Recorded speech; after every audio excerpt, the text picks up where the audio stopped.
Congolais, ce message s'adresse à M.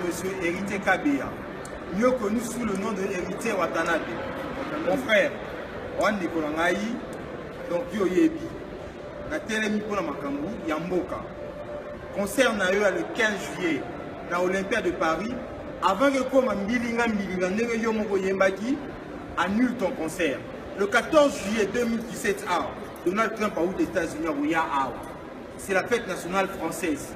Et le 15 juillet, dans la vigie pirate, tous ça sont en état d'urgence. Donc, pour nous, c'est un soldat français, nous salati.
Kaka ndenge tozoloba Héritier Watanabe tozali boso ya Olympia sali ozo revobeta le 15 juillet toyebisi bino boye kaka ndenge topesa bino mbano ete concert ekobetaka te na diaspora yango toyeli boso ya Olympia kotalisa na yo Héritier ke tosi totie mitindo ekwei te okobeta te le 15 juillet.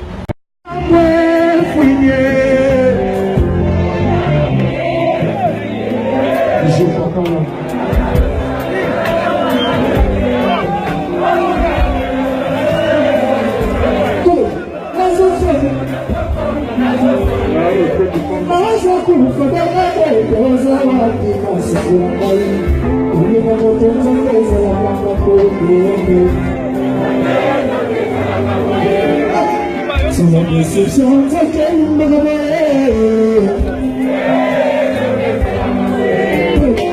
il va m'arrêter que ça va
Ingeta, peuple congolais, tant que moni ba collectif nyonso ya ba combattant ya France basangani lelo yo ezali pona koyebisa na héritier Watanabe que le 15 juillet tokolakisa yo démonstration de force si donc le 15 tozali na marche monene oyo kopanda na métro Madeleine métro 12 ou 14 tokopanda wana tikino na Olympia toko transformer yango na piqué to lobi piqué ezali siti tikino toko lamuka lobi na Congo comme ça totala yo héritier awo mipengaka moto na tembe toko tala biso na yo kotalisa biso zali moto na tembe et pas ba combattant nyonso ya France na yango le 15 juillet héritier biso na yo toko kuta na kati ya salle Olympia toko ya kobina njembo na yo ingeta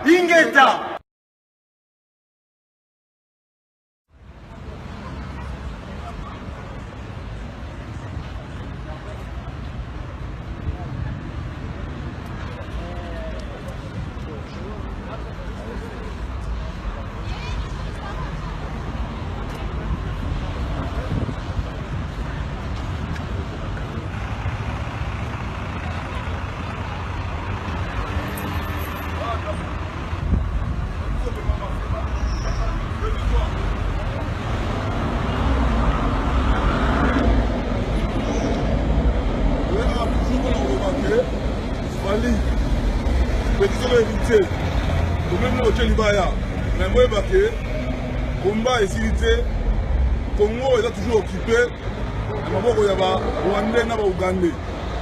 Mais dès que le Congo est toujours en occupation, nous on est toujours ça là. Il y a musique, il théâtre, tous les artistes, il y a une interdiction formelle.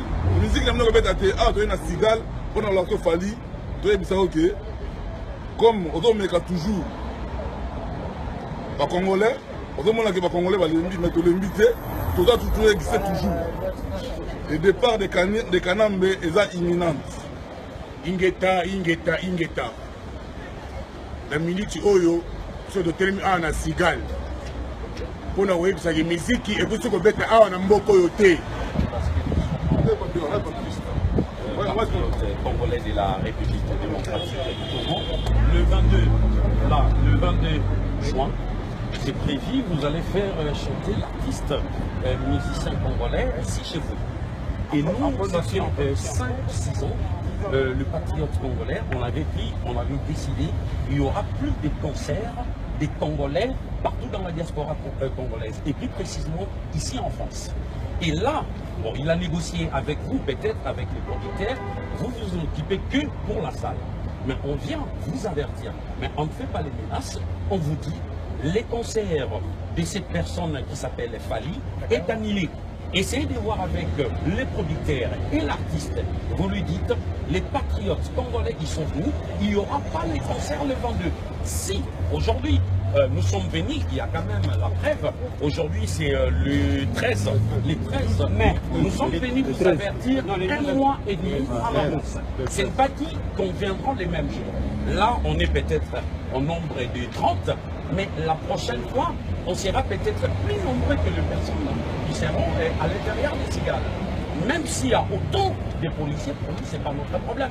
Donc, nous, c'est qu'on fait, on vous demande d'annuler les concerts de ces personnes, de ces artistes à partir de... Ce que je vais faire, je vais passer l'information. Oui. De toute façon, après, ce soir, il y a un concert qui n'a rien à voir avec cet artiste. Ouais. On fait des concerts à peu près tous les soirs. Donc là, moi, je vais faire remonter l'information à la direction. Après, j'arrive à la production. Après, nous, la cigale, c'est une salle de location. Oui. C'est pas la cigale qui prend l'artiste. Oui. de menacer la salle. Non. On est une salle de location. Donc, oui. Moi, je fais remonter l'information auprès de la direction et après, il a production. Oui, donc ici, on a l'arrêté préfectoral. Depuis 2013, il y a eu des concerts des Congolais, j'ai dit par les Africains. Les Congolais, tous les artistes, les Congolais de la République démocratique du Congo, ils chantent plus ici en France, ni en Belgique, ni en Europe.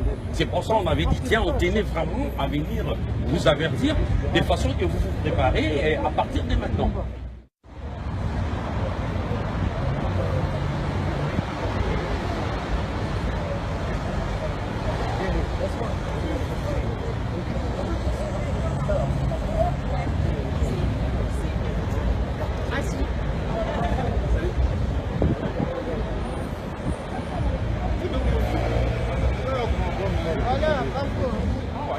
kaka ndenge tozoloba héritier Watanabe tozali boso ya Olympia sali ozo revo beta le 15 juillet toyebisi bino boye kaka ndenge topesa bino mbano ete concert ekobetaka te na diaspora yango toyeli boso ya Olympia kotalisa na yo héritier ke tosi totie mitindo ekwei te okobeta te le 15 juillet soki otie tembe yaka awa héritier okosila na biso ba combattant soko RCK tozali awa elingi kotalisa te peuple congolais ne mutu azali koloba sima na biso peuple congolais alobi concert ekobeta tikino mboka ekozala libéré parce que tozali sous occupation bosilisa Hippolyte Kanambe na Kinshasa alias Kabila avate boya kobeta mindule na bino awa na poto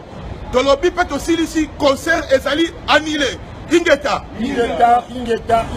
devant Olympia oui que il y a un Congolais en ça la production est awa le 15 juillet c'est pour cela que tous les peuples congolais partout aux alliés que la musique tous les artistes congolais on a une interdiction formelle de ça la action de la musique partout où les Congolais bazali comme battre Congo est dans l'occupation dans la manière rwandaise ougandaise yango congolais nous surtout aux artistes bozali na croix nzila nziku ndo toza koloba bokobeta musique te toye na Olympia ah yango toloba toye pe ba producteur nyonso okolinga produit musique musicien congolais toye sabino nyonso bozala na ke baboyeba ke production ya musicien congolais nyonso na kati ya Europe ekosala mate. Et nous sommes là en train de combattre cette dictature et les présidents occidentaux ils ne veulent pas que le président là puisse quitter ce beau pays.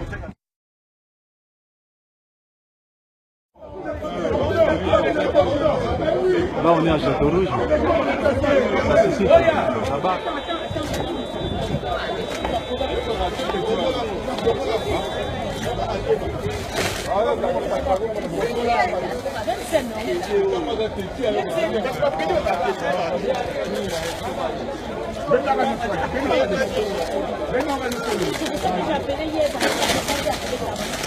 Robeta tangi Kabila za na pouvoir tozopundela mboka basufri na Congo babandeko na biso babandeko na biso so topundela ngo twana susi ya mboka wana Kabila pa longwa na pouvoir tant que Kabila olongwa te nous les Robeta manami susu te Ingeta ça c'est mon pays ça tu me parles comme ça c'est pas Inde ici c'est le Congo tout là c'est le Congo c'est pas Inde mon frère Fali, agena aussi pour te comprendre en haut. Au bêta kato, bon maramisu, mais soit de problème misu. Soit au bêta to récupérer yo. Et un émission congolaise, ma maman de subi château rouge. Donc avant confirmer yo, faut les gars château rouge. Mais maro yo, te comprendre ma gêne yo, to récupérer yo. Yo me gana au bêta les 22 juillet to ala yo. To récupérer yo. To récupérer yo. Oh bêta la toro, wa bomba. Bisou to signer aussi koyo. C'est pas colo Paris. Ce message est pour tous les politiciens ventripotents congolais. Message Oyo, to Pekisi, aux politiciens opposants, aux politiciens, il y a mouvance présidentielle, il y a société civile, politiciens tout congolais, interdiction formelle, na poto tolingi bino lisusu te. Tozuyo politiciens, opposants, mouvement présidentiel. Toko beta yo et puis toko kanga yo toko Interdiction formelle pour tous les politiciens congolais. Le col ton interdisant musique, ton boy même un politicien. Pas de politiciens congolais ici en Europe. Voilà le message. Pas de conférence de politiciens congolais. Pas de meeting. Point de presse. Point de presse. Ton boy bino en poto. Ingeta.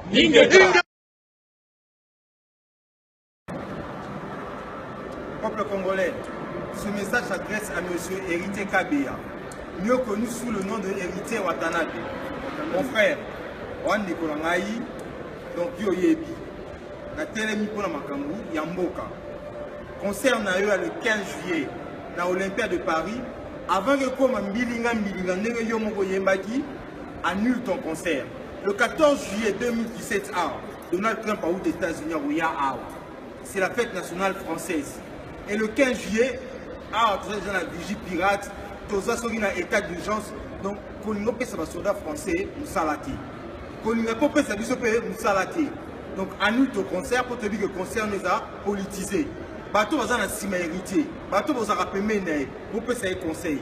Les politiciens, on a pas pour Kende, on tique biso na bino.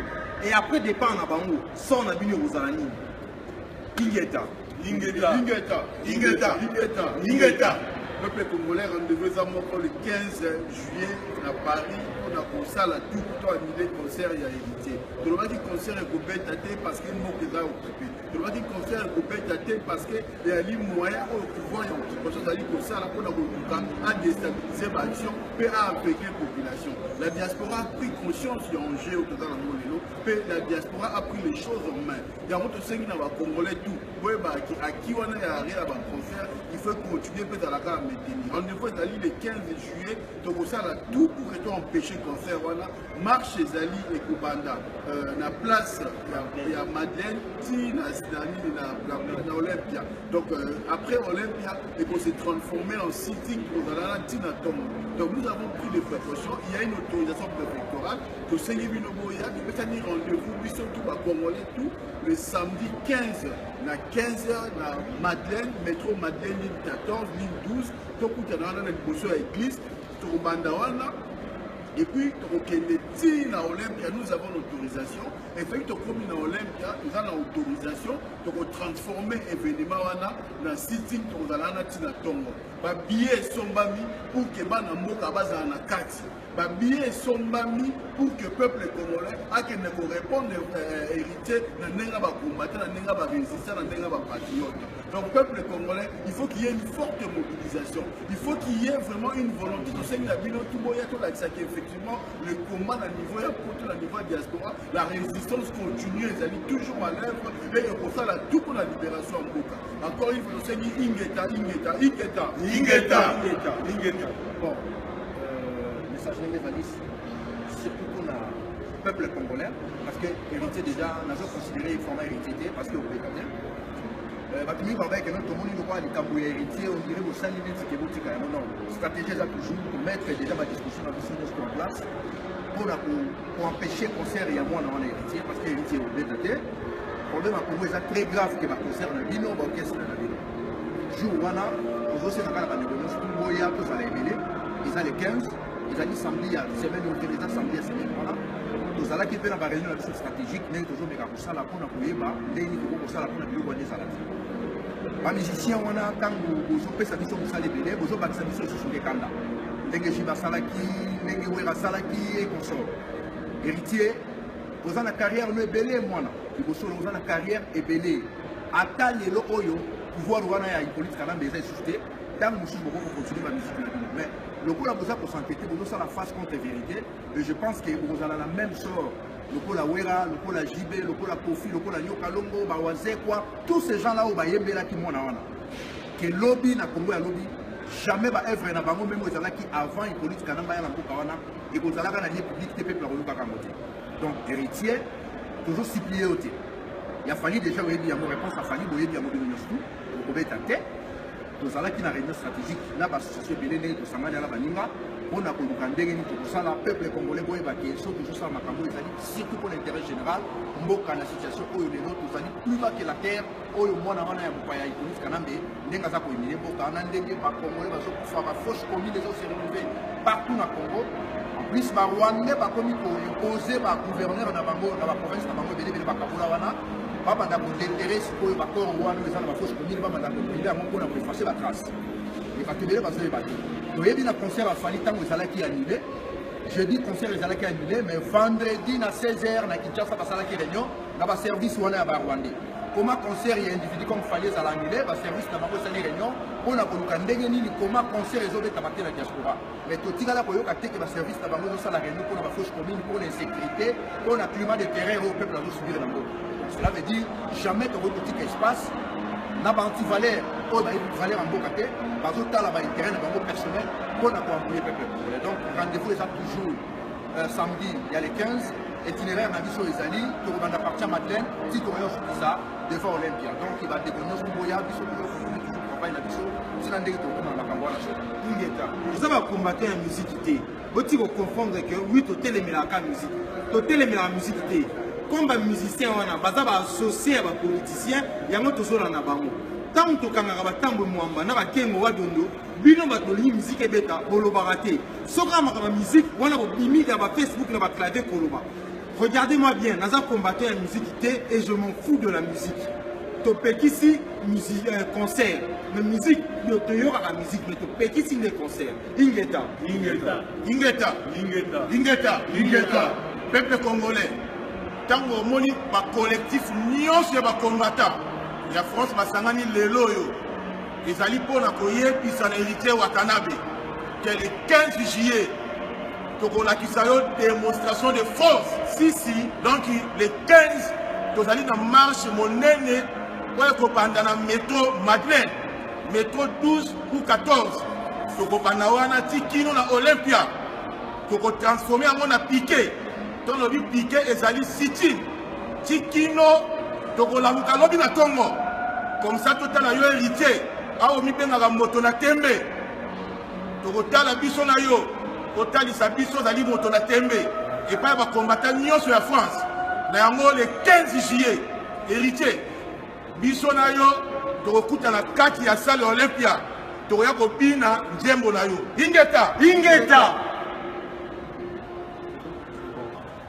bandeko okyo kamboyo lobami mingi kamboyo nous sango une fois pour toutes je pense que oya rosal est plus important que Goloba donc le front est devant la kigne là-bas tout une distraction sous soutien to pekisi kamboyo ba concert to lo barangomba na mbala je pense que cette fois-ci héritier oza mutu ya suka oyo to relation na kamboyo parce que la liste obo sali pose à la suivi et vous allez sous soutien donc dernière fois to ça un avertissement la prochaine fois et vous avez la motivation il y a préfecture qui pour s'occuper d'une autre façon donc là on a la peuple congolais vous allez concentrer la résistance à tel ennemi on va de l'avant et trouver aussi pour l'amour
It's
Ilika